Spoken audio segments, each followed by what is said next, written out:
אני מקווה שלא הכנת לי שאלות קשות. שאלות פשוטות. אז ערב טוב לכולם, לי קוראים דניאל מרקוס, אני פרמדיק באיחוד הצלה חוף כרמל, ובמסגרת סיפור 555, אני מראיין היום את רונן, ערב טוב רונן. ערב טוב. וטוב, נתחיל, אתה יודע, בכזה דברים קצת כלליים, אז בוא נתחיל תספר לנו קצת על עצמך, מאיפה, כזה ככה, שיהיה רקע כללי, שנדע על מה לדבר. כן, אני בן 57, עונת 58, נשוי, אבא לשלישייה גאה בני 14 וחצי עוד מעט. שלישייה. שלישייה, כן. וואה, זה לא שני ידעתי בנים, עליך. שני בנים ובת, כן.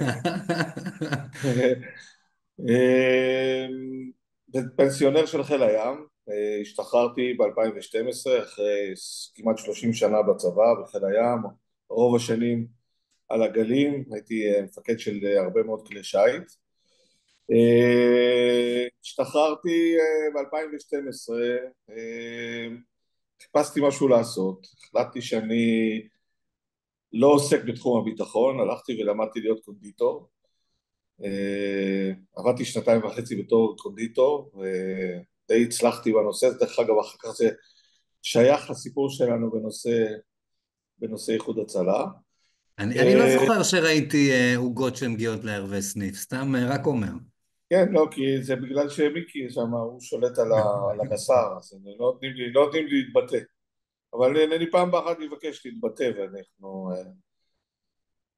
אה, ואחרי בעצם 2.5 שהייתי קונדיטור, פנו אליי מאלביט בבקשה להגיע ובעצם לפתח איזשהו מוצר שנקרא כלי שיט בלתי מאויש, שזה מה שאני עושה בשנים האחרונות, שהוא מוצר בעצם בתחום ההייטק, שנמכר היום בעולם,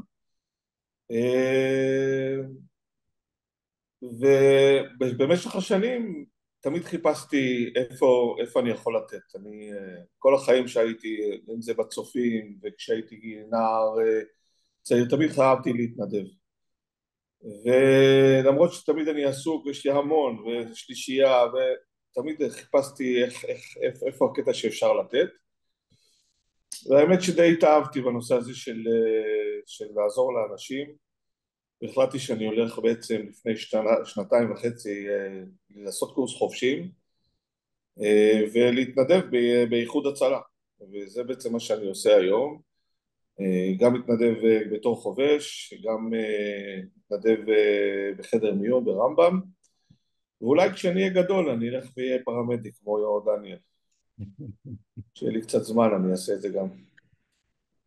אז אני יכול להגיד לך שהמטופל הראשון שלי היה שהייתי בכיתה ח', סיימתי קורס מגישי עזרה ראשונה, והשכנה מהקומה למטה פתחה את הראש והגיעה אליי וטיפלתי בה וחבשתי אותה, דרך אגב עד היום היא זוכרת לי את זה, שהייתי זה שטיפל בה, ילד בכיתה ח', ומאז אני באהבה לתחום. זהו. ואני, כשאתה אומר בתור נער, אז התנדבת במד"א בתור נער, או שזה סתם היה עשית לא, קורס? זה היה קורס מ"רים, לא התנדבנו, זה לא היה כל כך מוכר אצלנו העסק הזה של מד"א, אני הייתי יותר בצופים, אתה יודע, מדריך של בני נוער, ראש גדוד, בעצם עד שהתגייסתי לצבא הייתי בצופים, פעיל הרבה בצופים. איפה גדלת? אה, אז נולדתי בבת ים, גרנו המון שנים בתל אביב, ובאיזשהו שלב עברנו לגבעתיים, וכשהתגייסתי לקורס חובלים בעצם עברתי לחיפה, שם גרתי עד 2000 עד שהשתחררתי, ואז עברנו פה לבונים, זאת אומרת אנחנו כבר בבונים 12 שנה. זאת אוקיי. אומרת, רוב החיים הבוגרים שלי עשיתי בחיפה. עשית חיפה, בחיפה. גדלתי בחיפה, כן. אוקיי, אז בוא רק כזה, דיברת טיפה על הכניסה להתנדבות, אבל כזה, אבל למה בחרת להתנדב? כלומר, מה גורם לאדם? זה שזה מקסים וכולנו, אתה יודע, בתוך אותו סרט, אבל בעצם יש איזשהו משהו שהוביל אותך לזה, או ש... תשמע, אתה יודע, כשהיית בצבא נתת את הדברים, עשית את הדברים, הרגשת, הרגשת שאתה עושה והרגשת שהרבה אנשים סומכים עליך וכולי. כשאתה משתחרר משגרה כזאת של 30 שנה, אתה מתעורר בבוקר ופתאום אף אחד לא מתקשר אליך ולא שואל מה לעשות ואיך לעשות ולא מתייעצים איתך ואתה מרגיש די בחלל ריק.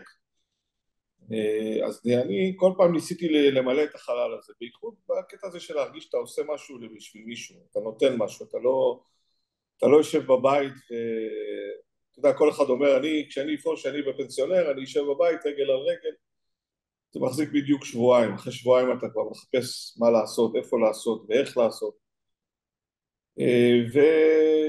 די הרגשתי ריק, הרגשתי שחסר לי משהו בחיים, פרשתי בגיל די צעיר, הייתי בן 43, 44, והרגשתי שחסר לי משהו בחיים. אז ניסיתי קצת קורס צילום, וכשעבדתי בקונדיטוריה, זה היה בעצם הפעם הראשונה שאתה עושה משהו, ואתה מקבל פידבק מיידי, אתה מכין עוגה, בן אדם אוכל ונהנה, זה פעם ראשונה שאתה רואה, עושה משהו ואתה רואה ישר את התוצאות. וחיפשתי משהו אתה יודע, משהו לנפש, נכון? למרות שאתה יודע, בסוף זה נשמע, אתה יודע, כל ההתעסקות הזאת של לטפל באנשים זה משהו, אבל זה משהו לנפש, אתה מרגיש שאתה נותן, אתה מרגיש שאתה עוזר, אין כמו שאתה יושב ליד מטופל שכואב לו ואתה מרגיע אותו, והוא סומך עליך, ואתה רואה שהוא נרגע וכולי, זו תחושה אתה לא מקבל אותה בהרבה מאוד דברים, הדבר הזה. זהו, זה הסיבה שבעצם הלכתי לאיחוד הצלה. אז אני אקשה עליך עוד קצת, כי אתה יודע, ננסה לחדד את זה, כי אני מניח שמי שבוחר לראות את הסרטון הזה, אז אתה יודע, זה כן משהו שמעניין אותו. אז היית יכול לבחור ללכת להתנדב במקומות שהם יותר, לא אגיד בנאליים, אבל אתה יודע, יותר קלים, יותר פשוטים לעיכול. פה אתה בוחר להתנדב בתוך מסגרת שאתה יודע שאתה תיתקל בדברים שהם לא פשוטים, והשעות הן לא שעות, ואתה כל הזמן דקה מקריאה, ואתה יודע, יש פה המון דברים שבאים מההתנדבות הזו, שהיא לא פשוטה, ואני מניח, אתה יודע, שידעת את זה לפני כן, אז למה דווקא ברפואת חירום, ולא, אתה יודע, כמו אמנם אי אפשר להגיד על בחור בן 43 שיצאת פנסיונר, כן? גם לא בגילך אי אפשר להגיד עוד פנסיונר, כן. אבל זה צרה של בוגרי צה"ל. אבל אתה יודע, ללכת למשטרה, ללכת לעזור בבית אבות, להתנדב עם ילדים, כנפיים של קרמבו, יש מיליון ארגונים שהם הרבה יותר קלים לעיכול, בוא נגיד ככה. אז למה דווקא, זה היה בשביל האקשן, או זה היה בשביל שזה תחום מעניין אותך, או מה? אז כן, אז תראה, הייתי במשמר האזרחי בזמנו, והייתי עושה משמרות ונוסע בניידת וכולי. כשהשתחררתי, על הפרק עמדו שני דברים. אחד, רציתי ללכת להיות מורה. וזה בגלל שהרגשתי שצריך לתרום למערכת החינוך, אבל בתוך תוכי הבנתי שאני לא יכול להקדיש את הזמן הנדרש באמת בשביל להיות מורה. הילדים היו עוד קטנים והיה המון עבודה בבית, ולכן זה ירד מהפרק. עכשיו רפואה וביולוגיה זה דבר שעבדתי, זה גם מה שלמדתי כשהייתי בתיכון, וזה משהו שמאוד מאוד התחברתי אליו. וזה מורכב מהכל, א', מהלימוד הזה של גוף האדם והמערכות שלו, שזה דבר מדהים מבחינתי. וגם האקשן, לא חסר. האקשן הוא משהו שהוא די מחזיק אותך בדבר הזה. אבל בסוף, באמת אני אומר לך, אין כמו זה שמישהו מסתכל עליך ובסוף זה שאתה מטפל בו, אומר לך תודה רבה ומרגיש יותר טוב וכולי, ואתה יודע שאתה גם יכול להציל חיים. אין הרבה פעולות התנדבותיות שנותנות לך את הצ'אנס הזה להציל חיים של אנשים. אז אם פעם אחת, אתה יודע, בצבא שמרנו הרבה ועשינו המון מבצעים לבטיחות מדינת ישראל, שזה בסדר, אבל פה תכלס יש לך הזדמנות להציל חיים של בן אדם, שאני חושב אין משהו יותר מזה, לא קיים. במשטרה אתה יכול לשמור ואתה יכול לעשות סיורים בפטרול וכו', אבל איפה קיים העסק הזה של היכולת הזאת להבין שעכשיו בן אדם, אם אתה לא היית שם, הבן אדם פשוט היה הולך. וזו תחושה שאי אפשר לדבר עליה, כאילו אי אפשר להעביר אותה. ואחרי בכלל, אתה יודע, אחרי שנהייתי אבא, ואני סך הכל נהייתי אבא בגיל די מאוחר, אז כל הנושא הזה של ילדים, וכל הנושא הזה של זה מקבל תעצומות מאוד מאוד חזקות, בכל העסק הזה של... ואני חושב שיש לי המון סיפוק בעסק הזה. נכון שהיו לי מספר החייאות, ואולי באחת הצלחנו להחיות את הבן אדם, אבל עצם זה שאתה נמצא שם, ועצם זה שאתה נותן יד והכל, אין לזה אח ורע בשום דבר אחר. כן, יכול להתחבר למה שאתה אומר, שזה באמת משהו שהוא ייחודי. אותי הרבה פעמים שואלים איך אתה עושה את זה? אז התשובה שלי תמיד זה כי מישהו צריך לעשות את זה. כלומר, אין פה, מדינת ישראל בנויה לארגוני מתנדבים, בלי רפואת חירום, ועד, אתה יודע, כמעט כל בעיה בישראל נפתרת על ידי מתנדבים ולא על ידי המדינה. כמעט כל בעיה. אז כן, אני מאוד, מאוד מתחבר למקום הזה שאתה מדבר עליו.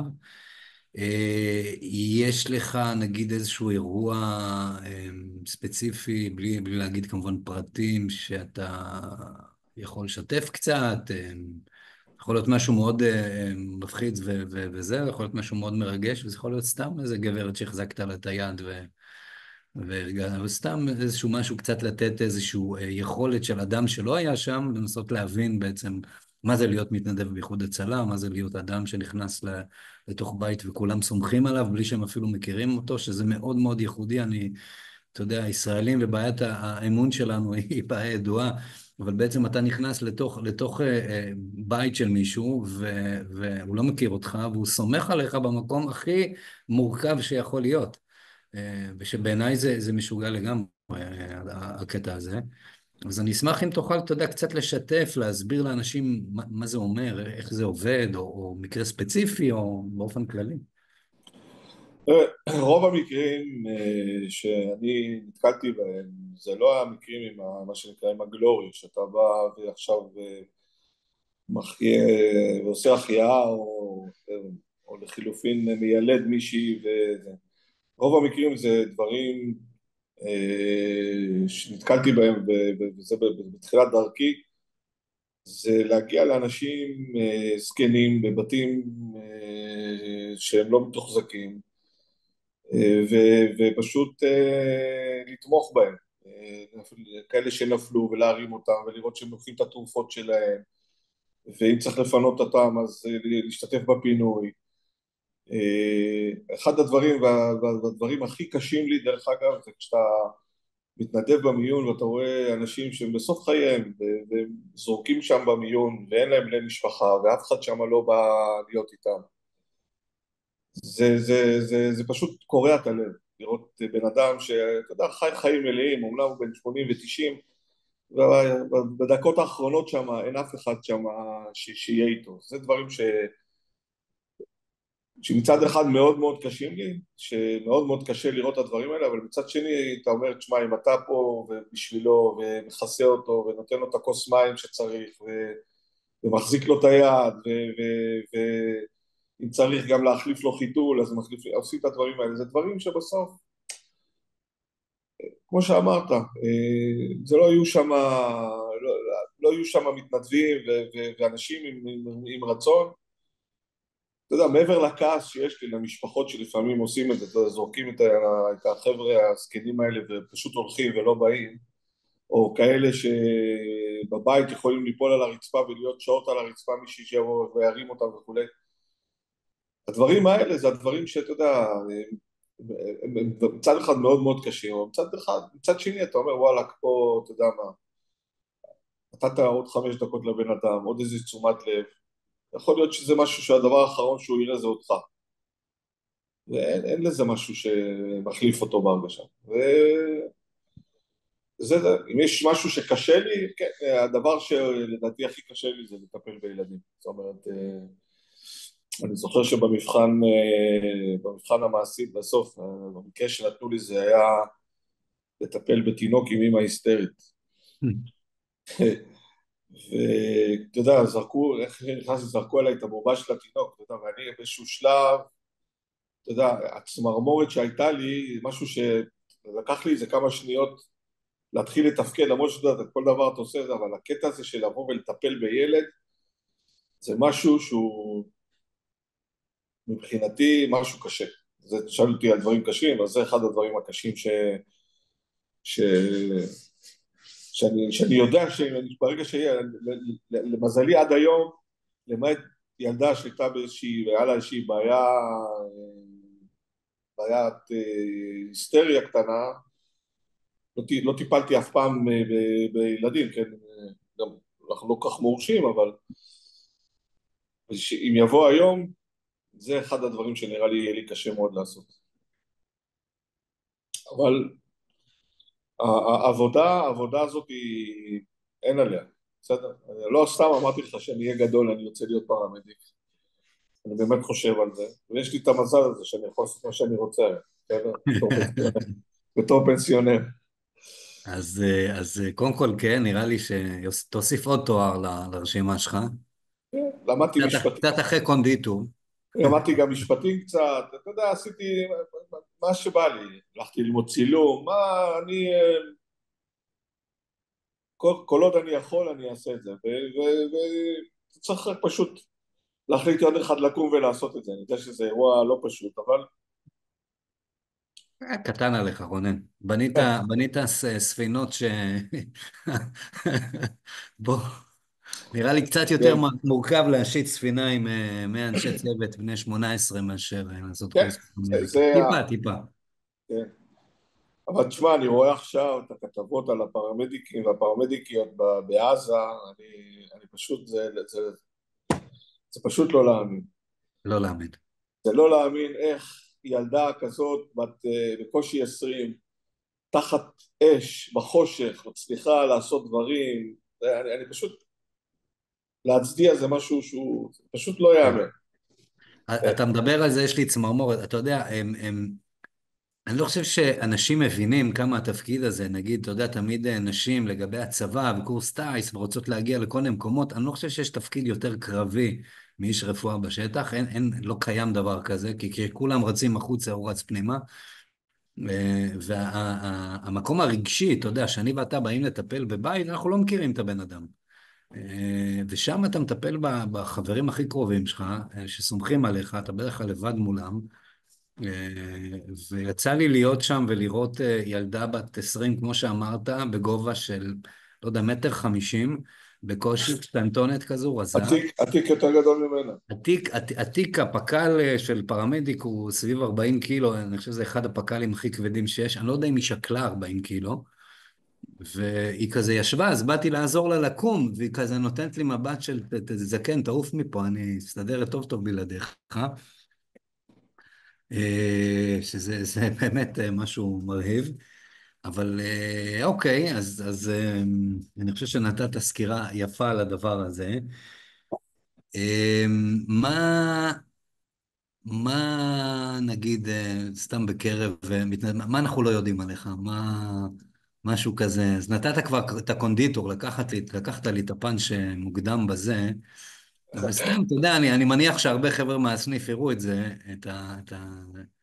הרעיון הזה, אז סתם מעניין אותי, אתה יודע, אמרתי לך שאמרו לי שאני צריך לראיין אותך, שאני שמח, כי אנחנו מתנדבים יחד ואנחנו נפגשים כל הזמן, אבל אני לא באמת מכיר אותך, אז אמרתי שאני שמח, כי רציתי באמת להכיר אותך קצת יותר.